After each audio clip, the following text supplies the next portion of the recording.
Santa Claus का जो जिंदगी का छोटा सा सफर था 280 से लेकर 343 या 50 के दरमियान, वो उम्र का कुछ हिस्सा लगता था। लेकिन यकीन करके मानिए कि निकोलस की ये बात जो थी उसकी उम्र का हिस्सा वो बढ़ता ही गया।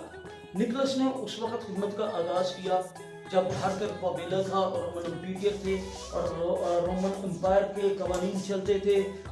यकीन करके मानिए 4 में से ज़िंदगी शुरू हुई। ईद पेंतिकोस्त का दिन आया। ईद पेंतिकोस्त के बाद खुदावंद यीशु मसीह के वसीला से रूहुल कुदस ने तरक्की की, कलीसिया ने तरक्की की। लेकिन याद रखिए कि इब्तदाई कलीसिया से ईद पेंतिकोस्त लेकर 400 तक एक ज़बरदस्त मारपीट का दिन थे। वो त्यौहार कोई नहीं मनाया जा सकता था, मसीह का नाम नहीं लिया जा सकता था। तब उन दिनों में निकोलस अंजील सुनाने के लिए निकला। परसिक्यूशन, अज़ारासानी और कैद में अपनी ज़िंदगी बसर की, लेकिन अंजील सुनाने से कभी पीछे नहीं भागा। इसी वजह से 325 में निशिया में जाकर उसने पहली बार कौंसिल में यानी कॉन्स्टेंटीन ग्रेट में जाकर कानून के तहत जहां पर वो कैद में था, आज़ाद होने के बाद तकरीर की।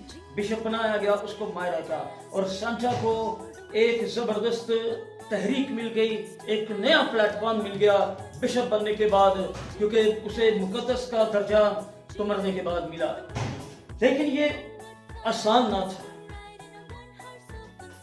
ये आसान ना था, यकीन करके मानिए बहुत मुश्किल था। इसीलिए मैं आपको एक बात बताता हूं, एक खूबसूरत ख्याल किसी का, और वो ख्याल ये है कि वो शख्स जो चेहरे से मुस्कुराता है और औरतों को हंसाता है, वो सिर्फ अनामात या तहाइफ बांटने के लिए नहीं दुनिया में आया। वो दुनिया में आया कि अंजील की मुनादी करे, वो मसीह का चेहरा फिर से आपको याद कराए। कभी हवा के उड़ते रथ में, कभी बिल्डर बीस्ट की चैरियट में, और कभी अपना थैला उठाए।